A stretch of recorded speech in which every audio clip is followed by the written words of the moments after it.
Welcome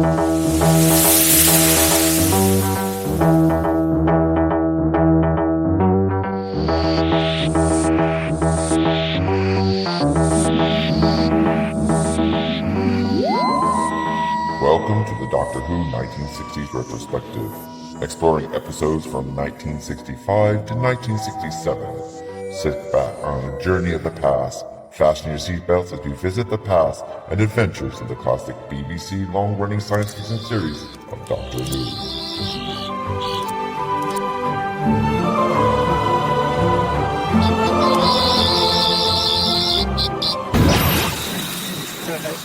Welcome to a literary license podcast with thanks to Keith E.B. Chago and to the BBC Doctor Who.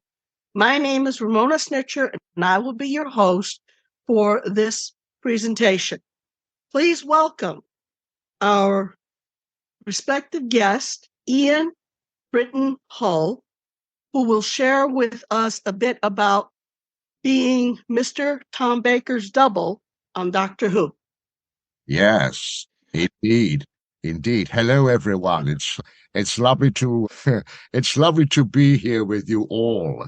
It's been many years, of course, since I was the Doctor, but of course now we're here and we're talking about it. And I mean, the number of years that have gone past since those days. Now, I won't continue to talk like Tom Baker all the way through the interview, but I will revert to my own voice and we shall merge it and bring my voice to the fore so that I can then start narrating my experiences, which I hope you're going to enjoy.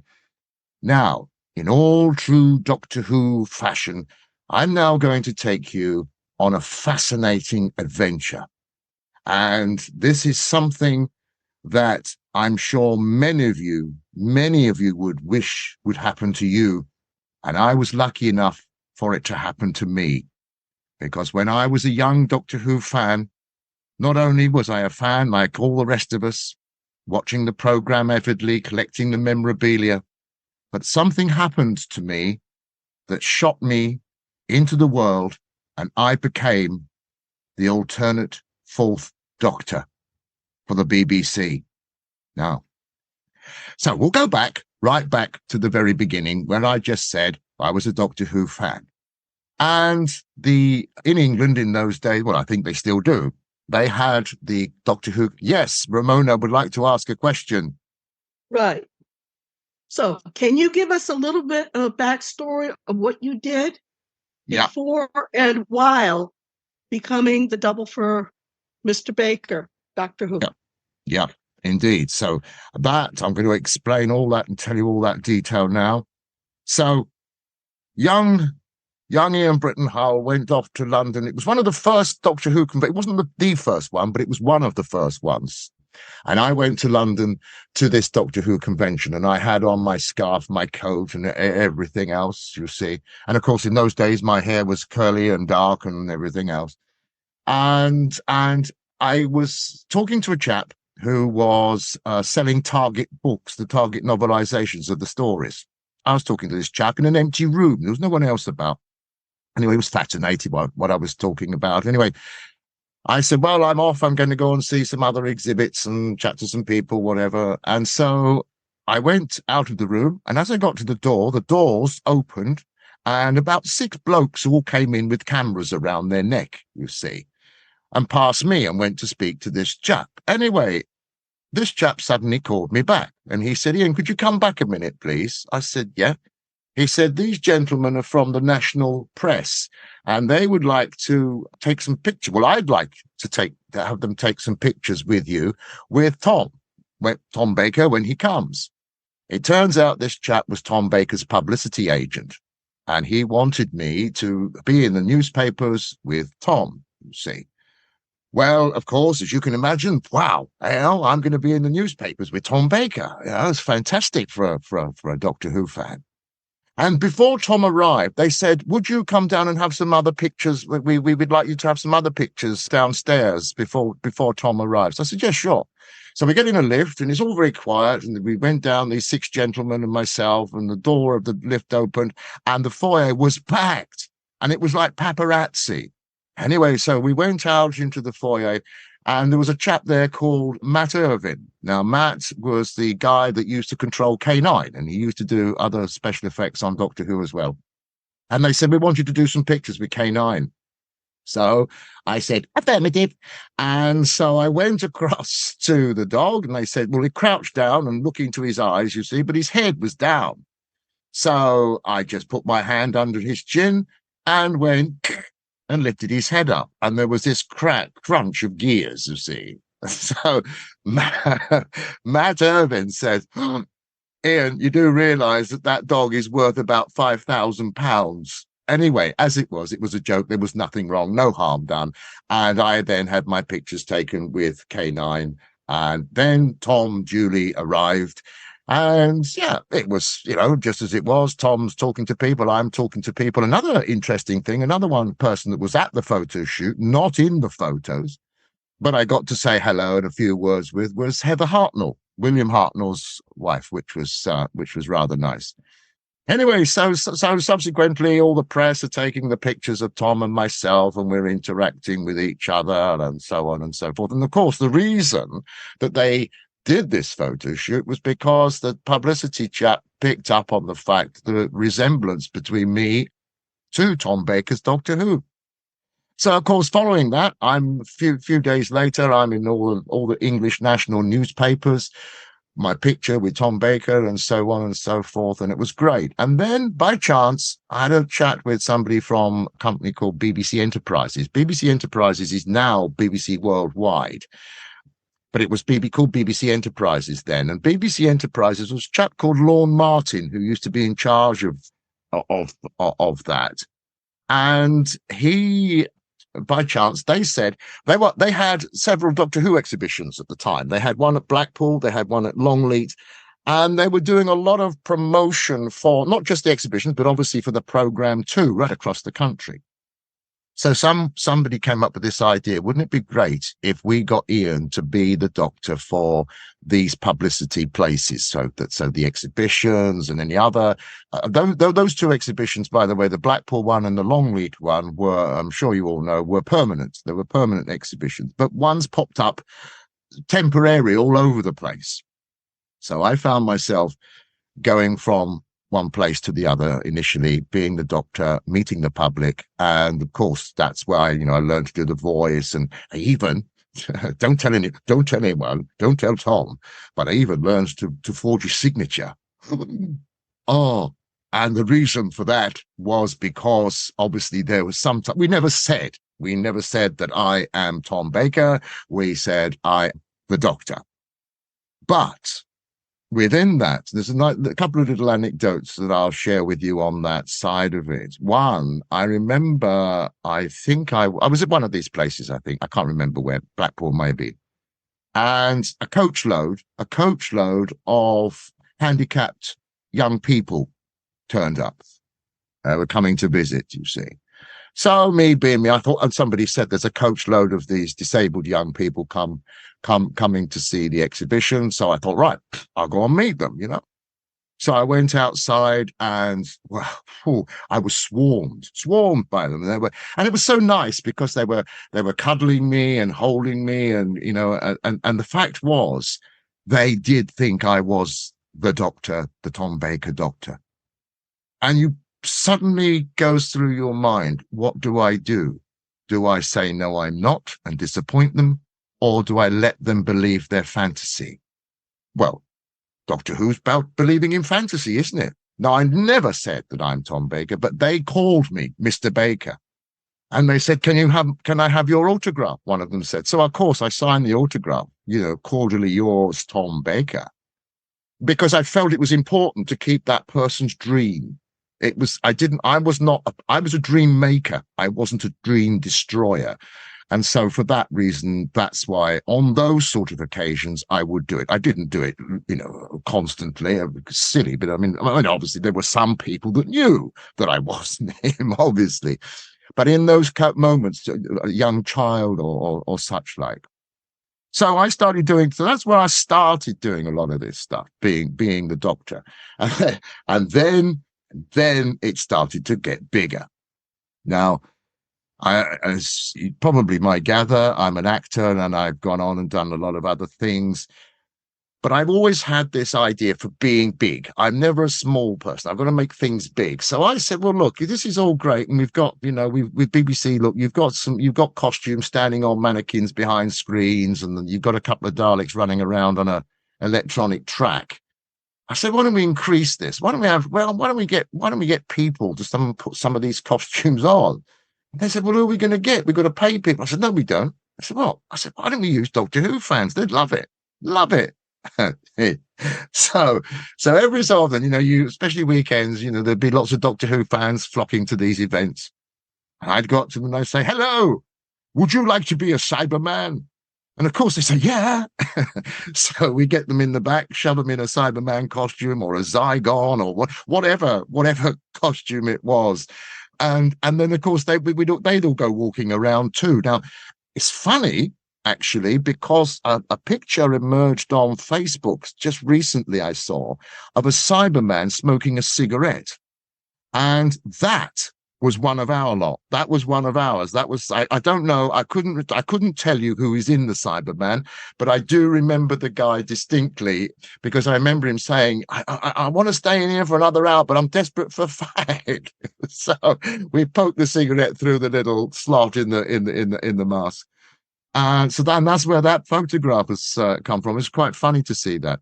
Anyway, so then we started getting more and more people involved. And another thing, we had another chap come along. And this chap came along and he said, he's only a young lad. And he said, do you mind if I take some plaster casts of the exhibits, like a Cyberman helmet and such like? I said, no problem at all. If you want to do that, fine. As long as you don't damage it, fine. So this guy used to come down and take a plaster cast of a Cyberman or whatever other helmet that it might have been or whatever. This guy, now his name escapes me for a moment, but he went on to be one of the founders of the company that makes the Daleks and K9 and the fiberglass police boxes that you can buy in England. Toby. That's the guy's name, Toby. And so that was great, because that's how he then started, by just taking the plaster casts from the models. Yes, Ramona. We have a question submitted from one of our Peanut Gallery, and he asks, this is from Kevin Hush, can you remember that several actors, most notably Terry Walsh, rest in peace, also filled in for Tom Baker as well? So he asks if Ian, ever saw those performances and asked to compare and contrast his own performances with others. Yeah, Terry Walsh. And there was also another one that was a good friend of mine. I think he's also, I can't even remember his name now. It's awful. I know he played Agador in Curse of Paladin and Monster of Paladin. Brian Hobbs. Something Hobbs. It's just come to me, Hobbs. Now, I never met Terry Walsh. Now, just on that, which is a very interesting point. Now, those guys were the stunt people. And stuntmen, usually, they don't necessarily, in real life, look much like the actor that they're portraying. And so they go into a lot of heavy makeup. I've actually, not Doctor Who, but on other television programs. I remember a program, one of the soap operas we have here in England, and I was on that one day, and this guy was supposed to fall into a river and drown or something. And I was on the location doing this, and this chap, the actor, because I obviously knew him, I'd been working with him, and then suddenly, from somewhere, he disappeared and the stuntman appeared, and I didn't know the difference. It was incredible, the makeup that they'd done on this chap to make him look exactly like him. So really, what we were talking about with Terry Walsh, and there was another chap, I can't remember his name now either, but they would do the stunt work. And invariably, it's at a particular camera angle where you can't really see. And I think, I seem to remember there was the android invasion with Stigron. That's it, isn't it? And there is the Doctor Who fights himself. And I think that might be Terry. Don't quote me on that. You check that, but I think it might be. and he's got an awful wig on. He's got this really terrible wig, and you can see it at the back because his hair sticks out like a dandelion. I remember that. I remember that being quite fun. But so therefore, when you've got the stunt people working on a particular shot, it's because obviously the character's got to fall down a cliff, or although Tom Baker did it on Dartmoor and broke his collarbone, didn't he? That was not intentional. That was just an accident. Anyway, I'm diverting now. So the stuntmen didn't actually do any acting, funnily enough. They didn't really act. All they did was they do their stunts. So they're thrown into their makeup, and then they jump off a cliff or drive a car over, turn a car over, whatever it would do. I mean, they're incredible guys. I mean, honestly, I mean, I don't know if they've got nerves of steel or they're completely stupid, but I certainly wouldn't do anything of that. But the difference between them, they never acted the part. They just would put as I say, in the makeup, the costume, flip over, cut, and then of course those little bits are edited together to make it, look believable. Whereas with me, I had to actually, like I've said before, with the people, the public, I had to be the face of the Doctor. I had to be the face. Now, today we all know conventions, they're 10 a penny. There's always something happening somewhere along the line, and the guests are invited, and brilliant, it's lovely. But in those days, there really wasn't that sort of thing about. And although Tom, for example, he might be walking through the streets of London, going to the pub or going home or whatever, and somebody might accost him and ask him for his autograph, which, happens to anyone. Anyone outside of that London, let's say, would never really get to meet the actors like that. It just didn't really ever happen. And so this was partly one of the reasons behind BBC Enterprises was to bring especially with Doctor Who, to bring it out of the screen and to bring it into the public domain where people could come and meet. And, even just if you just take the simple fact of I'm there in the current costume. So the last episode we saw of Doctor Who, I'm in a matching costume. So I had, the same costumes as he did, I mean, I even had the red one, for later on, and all of that, So in a way, I'm like a walking, talking exhibit, if you will. But I had to be him, or I had to be the Doctor. I had to sound like him. I had to look like him. But more importantly, I had to know everything about the franchise. I had to know about Doctor Who. Now, Tom, if you asked him a question about a story that he'd filmed a few weeks ago, of course, he could remember it and he could answer you. But Tom didn't know anything about episodes of John Pertwee, for example, and, what happened in a particular episode. And I had to know all of that stuff. So that when I was asked, I could say, well, yes, of course. Well, yes, you're quite right. I do remember Alpha Centauri. I was in my former life, of course, but I remember Agador. What was the hypnotic thing? Clocklina harman letting cloud runa. Clocklina tina terinashna karun harun. So I had to be able to do that stuff, because especially at that period, there were a lot of people that grew up with with John, and then obviously transferred across to Tom Baker. So, for them, Doctor Who was two people. And so I had to know all of this stuff. But then, as I said, things started to grow. And then I started being taken from one thing to another, because normally it would be a question of nip on the train. You got your costume in the suitcase and you go to this place or that place. Then they said, I've got an idea. And I said, what? And they said, we're not going to send you on the train anymore. I said, no. They said, no, you're going to go in Bessie. So I get a driver. Yep, I get a driver to drive me everywhere in Bessie. You see, now I didn't drive in those days. And we used to go to lots of events and things. And we went to this, well, we used to go to a lot of these. And every time we went to, say, a school, say, for example, a school, and they've got a field, and then the driver would take people around having a little ride in Bessie. And the guy obviously became a friend of mine. And he said, right, when we weren't busy, he said, right, get in the driving seat and I'll teach you. He said, and he taught me to drive. So I literally learned to drive in Bessie. The real Bessie I learned to drive in, which was fantastic. But the only thing is, when you come to drive a normal car, it's a bit more complicated than Bessie, because it's not that difficult. It's quite a straightforward thing. And we had a story. We went to do one of these events at a place quite a distance away, and there was lots of other things going on. And there was a mobile disco, I think is probably the best thing to describe this. These four chaps or whatever, and they're running this disco thing, and we got chatting with them at the event, as you do. And anyway, they were heading back after this event in the same direction as we were, down the motorway. In America, you call that the freeway. We call it the motorway here. And so they said, but we'll be miles ahead of you. You ain't going to get anywhere in that old crock, meaning Bessie. And the guy, Dave, that was his name, Dave, that used to drive Bessie. And he used to drive Bessie dressed in a unit uniform, it was brilliant. And so we then sort of set off down this motorway, and he's driving. I'm sat next to him in the front. We're still full in costume, and this van or whatever with these guys with this mobile disco come herring past, and they're all jeering out the window, sticking up two fingers, and all this. Dave said, "I'll show him." Put Bessie into top gear, and bam, and we just shot past him in an instant.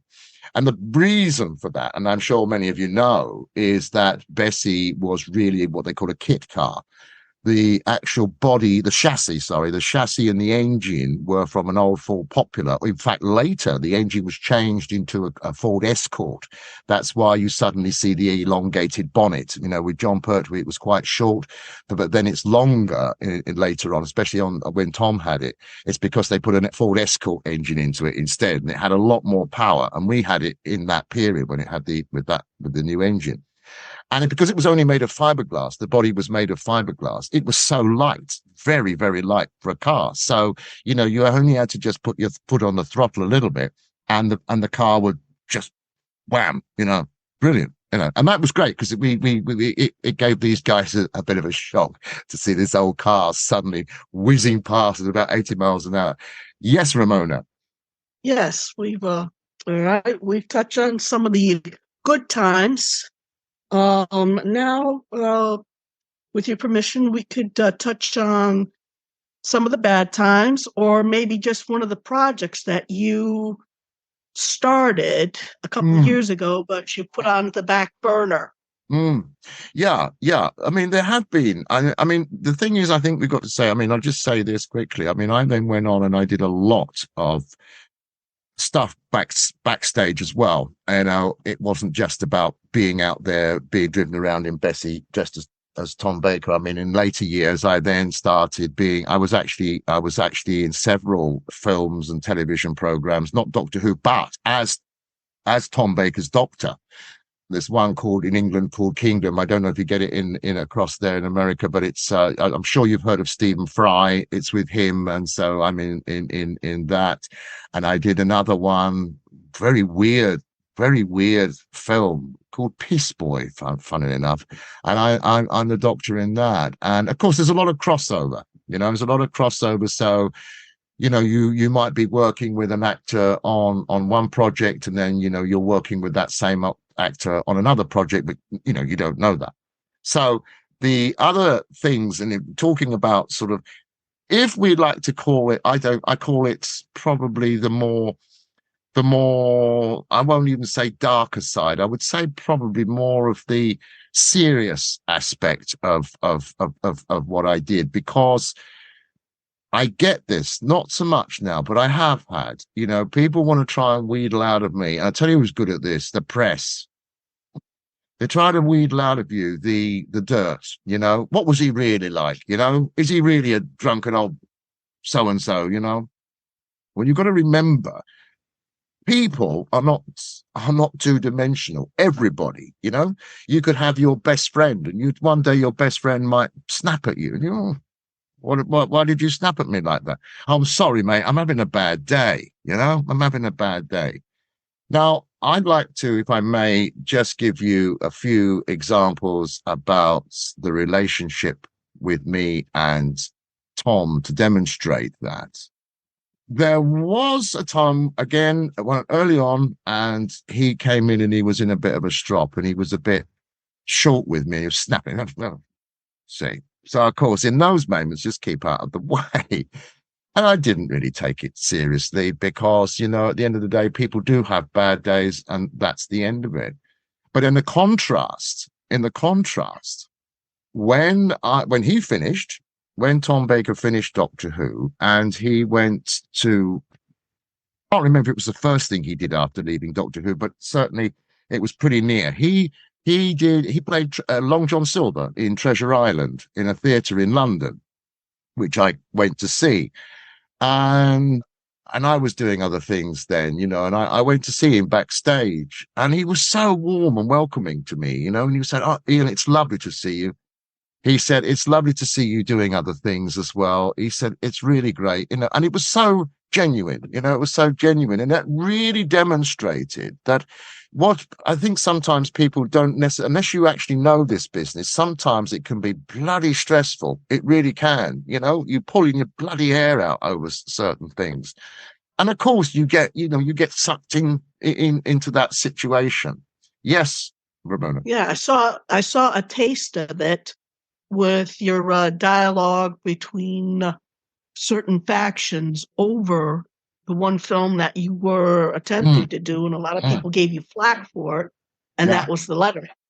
That's right, The Letter. Now, the idea for The Letter film was to basically, I think The Letter was a lot more to do with my viewpoint on the situation rather than trying to do a film about Tom Baker, although I was going to play Tom in this film. But the idea was, it was a positive story because, we know there's lots of people who have lots of issues. Lots of people have different mental issues across the world.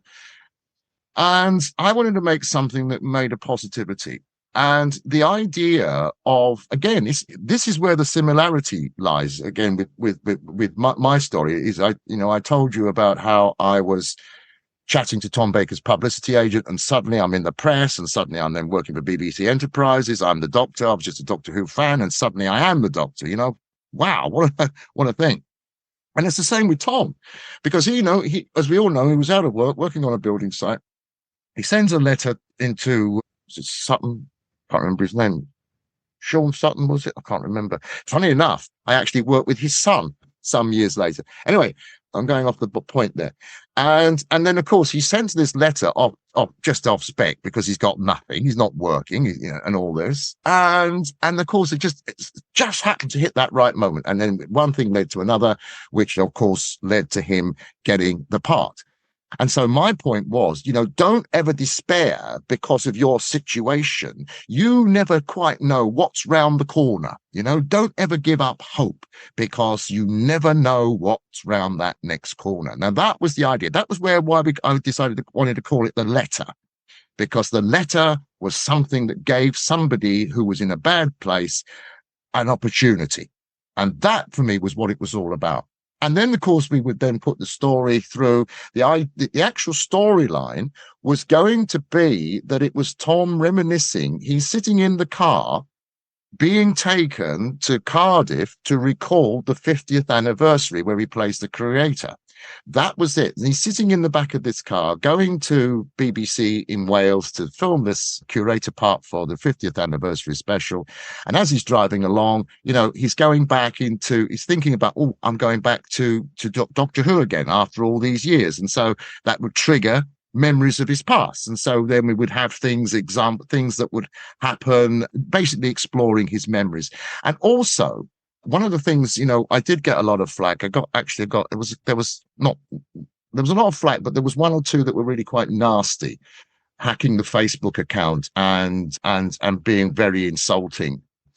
The fact is, we all know that Tom does suffer with depression.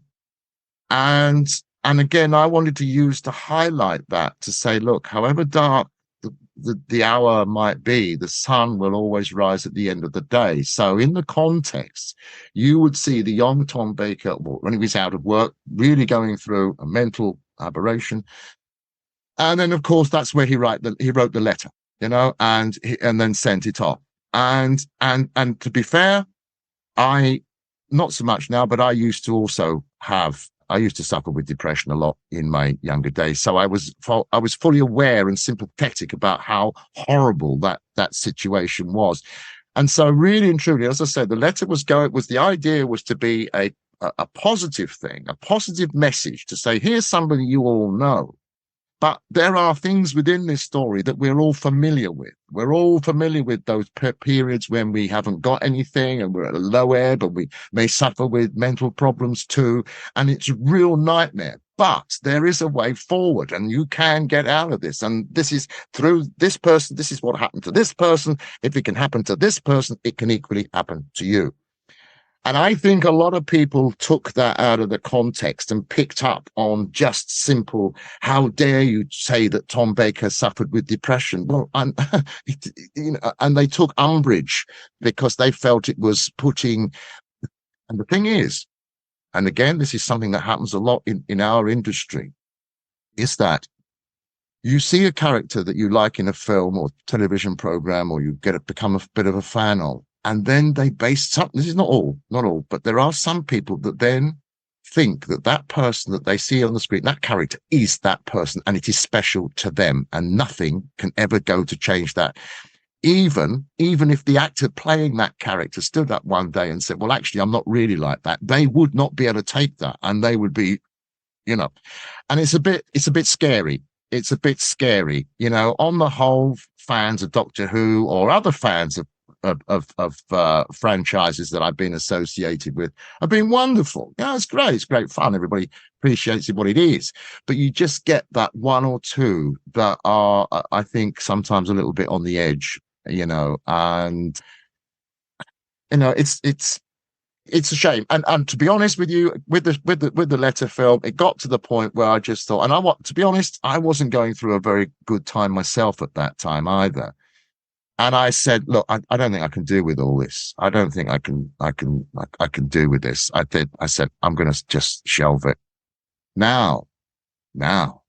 And I'm going to be totally honest with everybody, because having been invited to come and speak to you today, I've had in my mind for some while now to take my life stories around Doctor Who and turn them into a little play thing. Yeah.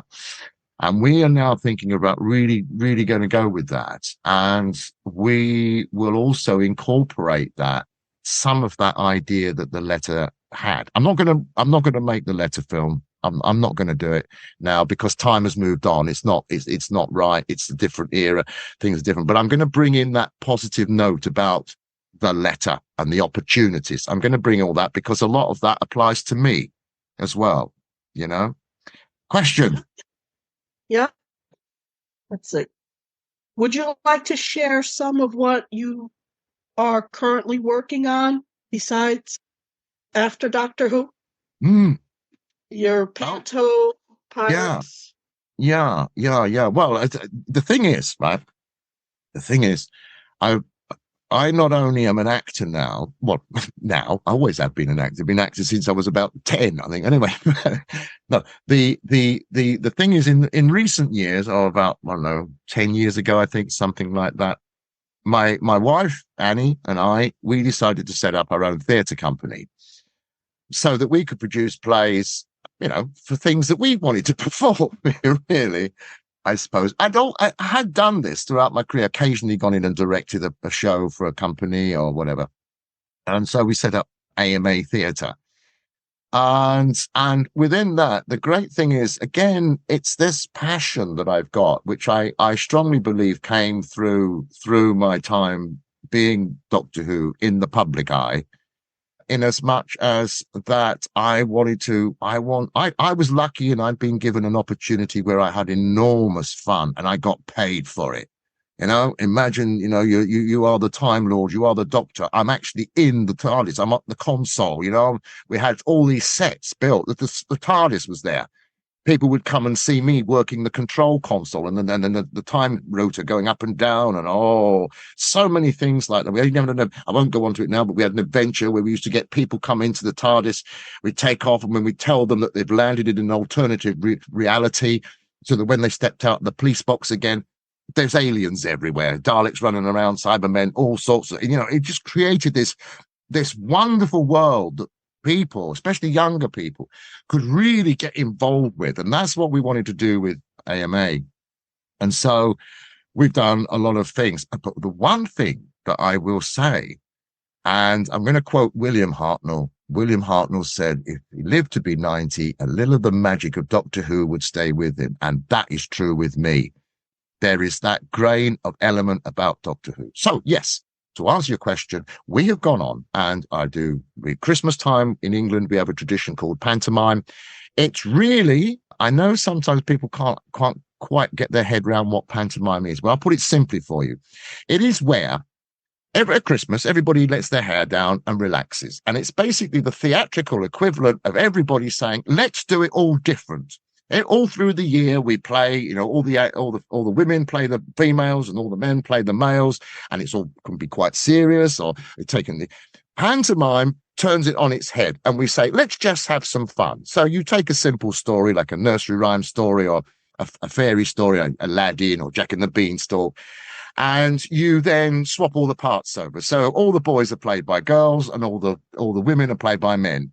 But when, say, for example, when I'm playing, we call it the dame, playing the woman, the mother of Jack or the mother of Aladdin, it isn't me trying to be a woman. It has got to be so much. It is a man dressed up as a woman, but it's just, and the fun of it is the fact that, oh God, he's hopeless, isn't he? He could never be a woman in a million years. That's the joke of it, you see. This is the fun. It's a bit like a clown in a way.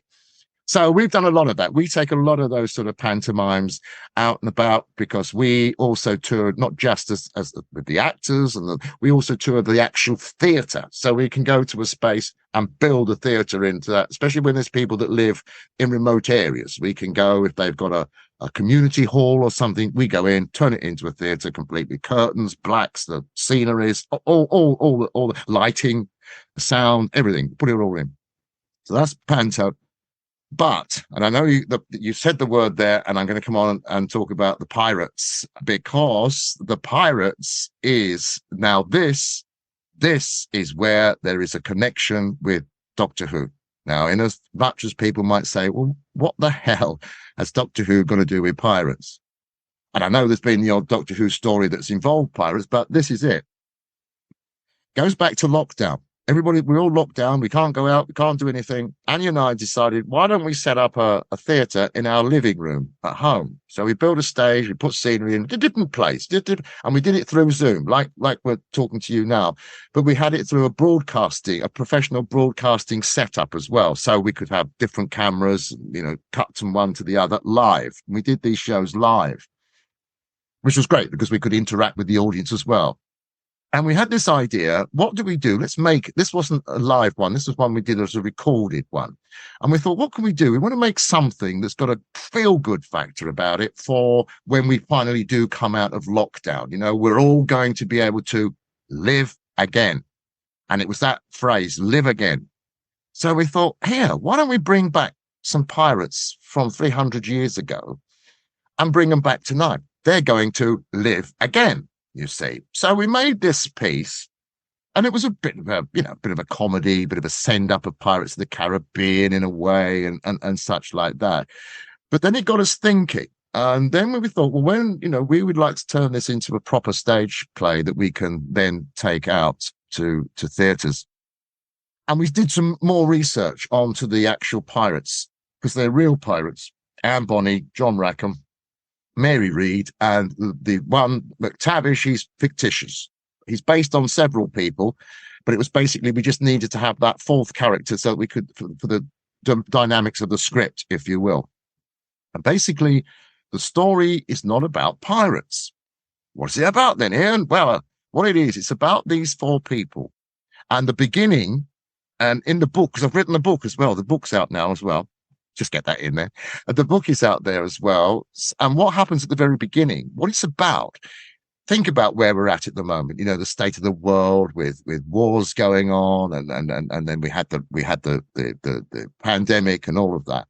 And there's been a shift, you know, and people, one group of people are blaming another group of people for the problems, and everybody's becoming sort of bitter and narky and having a go at each other, and it's just, you know, I think, okay, it's terrible the things that are happening, but we've got to find some positive in here somewhere, because otherwise we're all just going to fall into a heap of just negativity, and it's just going to get worse and worse and worse, a never decreasing circle, as it were.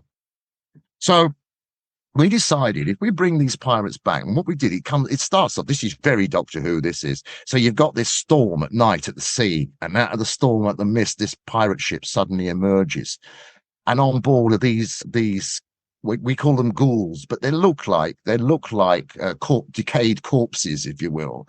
And they're sort of lumbering around on the deck, and they're sort of finding their feet. And then suddenly, in a thunder crash and a lightning flash, they suddenly grab hold of their skulls and they pull at them, and the whole lot falls apart, and the pirates are reborn. So it's there is a regeneration theme in there. You see, there's very much a regeneration thing there. But they're born without their memories. They can't remember, apart from Anne. They then for the first, say, half an hour of the piece, they then start to remember who they really were. But not only do they remember who they were, but they also remember who they were before they were pirates. And we find out that they became pirates out of desperation, not because they were really horrible, nasty people. It's because they had no other option. You know, they were privateers. They were fighting for the crown against the Spanish, and then the crown told them to sod off because we've made peace now. So many things which I won't bore you with now, but they then explore, and they then really relive their past. And then, because they're in our modern world, they then start seeing what's going on around them. In the first book, because there's 3 novels, the trilogy, Buccaneer's Legend, and this is Resurrection, the first, and this is the first book, which the play is based on. And there's a scene where they go ashore, and they meet some local people, and they see some bits of stuff on television, and it's like the shock. You know, they say they're fascinated by a car or an automobile, you know, without a horse pulling it, but at the same time, and they're also fascinated about the television, but they understand it because, you know, a telegraph was just invented in their time. So they did understand about electronic signals being whizzed across wires. So they understood the concept of television, but they thought it was fascinating. But what fascinated them more was the way the people were talking. And they actually say, yeah, my God, what's happening to these people? They're all dead. They're all dead behind the eyes. You know, in our day, we fought back. So we would become pirates to fight the corruption. You know, we would do this. We stand up for what we believe in. But these people don't seem to be doing that. And so they then become heroes for the populace that they don't, you know, you never see them. So again, a bit like Doctor Who, if you will, you know, he's that hero that's there in the shadows. He's in the background, you know, he's not somebody you'll meet every day walking down the street. He's in the background, and he's fighting the good fight against the evil. Okay, that evil in Doctor Who might be alien, but in the Buccaneers or in Resurrection, the pirates are fighting the evil of the downturn of the human soul. And it is that they're fighting. And I'm not going to say any more, because there is a reason who brought them back, why were they brought back, and what really are they? Now, none of that is answered until the last book, but it keeps you guessing all the way through. So that's a big project that I'm working on at the moment. Okay. In closing, I'd like to thank you, Ian Brittan Hull, for coming on the show today and sharing your stories with us. It has been a pleasure. It's been a pleasure, and I'm happy to come on. I've got loads of stories. In fact, what I might try and do something on Facebook and put some pictures and stuff of my time as the Doctor, and with explanations and stuff like that in the coming months and bits and pieces. So keep an eye out, and anything you need, just. There was a boy, a very strange, enchanted boy. They say he wandered very far, over land and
we spoke of many things, fools and kings, this he said to me: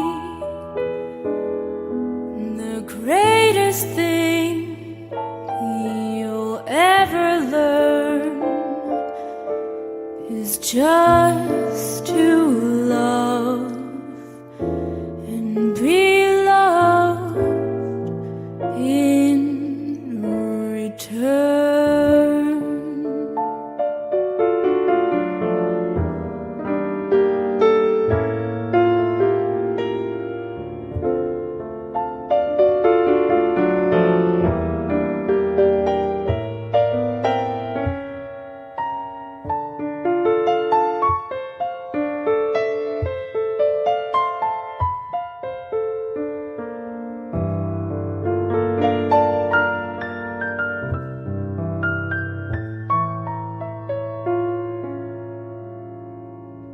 And then one day, one magic day, he passed my way.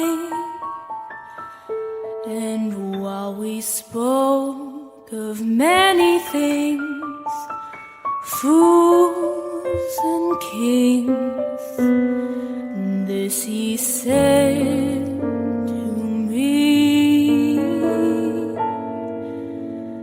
the greatest thing you'll ever learn is just to